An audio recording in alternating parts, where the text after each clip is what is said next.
اور جب سائنس کی بنیاد پر آپ معجزے کو ثابت کریں گے تو جب کل سائنس کا پیمانہ بدل جائے گا تو آپ کا جو پورا نیریٹو ہے وہ ختم ہو جائے گا. اس لیے ہم کبھی بھی سائنس کے ذریعے خدا کے جو افعال ہیں اور خدا کے جو معجزات ہیں اس کے پیش کردہ، اس کو سائنس سے سمجھانے کی کبھی کوشش کرتے ہی نہیں ہیں. انسان کا علم نہایت محدود ہے، سائنس بھی محدود ہے. ایک محدود چیز کے ذریعے آپ کسی غیر محدود اور انلمیٹڈ چیز کو جج نہیں کر سکتے ہیں. تو یہ ہمارا اپروچ ہے اور اس اپروچ کو کوئی غلط ثابت نہیں کر سکتا. زیادہ سے زیادہ لوگ ہوتا یہ ہے کہ جب ہم یہ بات کرتے ہیں تو لوگ چیخنے لگتے ہیں، گالی دینے لگتے ہیں. اس سے اندازہ ہو جاتا ہے کہ سامنے والے کا ورلڈ ویو کتنا نیرو ہے اور وہ اپنے کنویں کو کتنی بڑی کائنات سمجھتا ہے کہ وہ اس کنویں سے نکلنا نہیں چاہتا. مینڈک کے لیے کنواں ہی سب سے زیادہ اہمیت رکھتا ہے اور اس کے لیے کائنات ہوتا ہے. جب آپ مینڈک کو یہ سمجھانا شروع کریں کہ اس کنویں سے باہر بھی ایک بہت بڑا میدان ہے تو فوراً آپ کو یہ بتائے گا کہ نہیں، اس کنویں کی جو زمین ہے نا، مجھے اس کی بنیاد پر بتاؤ کہ باہر میدان ہے یا نہیں.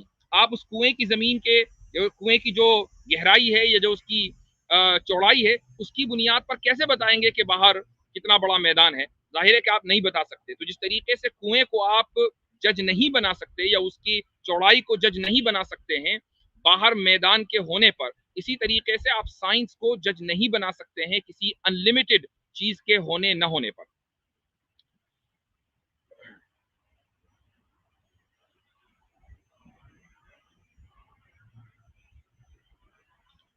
اچھا، اگلا سوال جو ہے وہ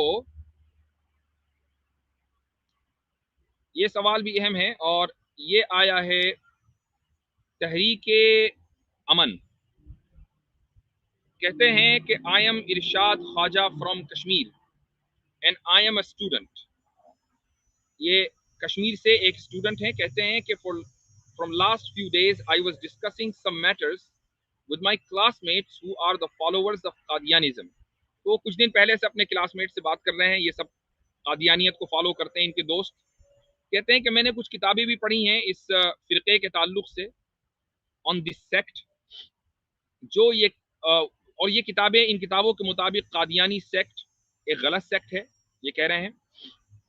لیکن یہ کہتے ہیں کہ they are the یہاں ان کا سوال یہ ہے کہ which thing attracts educated people to accept this فرقہ if it is totally a lie. کہ وہ کیا چیز ہے کہ جو اس فرقے کو اٹریکٹ کرتی ہے، اس فرقے کی طرف ایجوکیٹڈ لوگوں کو اٹریکٹ کرتی ہے. کیوں تعلیم یافتہ لوگ اس فرقے میں جا رہے ہیں، وہ کیا چیز ہے؟ ان کا سوال اصل میں یہ ہے. یعنی ان کا سوال یہ نہیں ہے کہ قادیانیت غلط ہے، وہ تو غلط ہے ہی. ان کا سوال یہ ہے کہ پڑھے لکھے لوگ اس کو کیسے قبول کر رہے ہیں. تو پہلے تو میں ایک چیز کو صحیح کرنا چاہوں گا کہ قادیانیت کوئی فرقہ نہیں ہے. آپ سیکٹ کا لفظ استعمال نہ کریں. قادیانیت ایک مذہب ہے، ایک ریلیجن ہے. آپ ریلیجن کا لفظ استعمال کریں.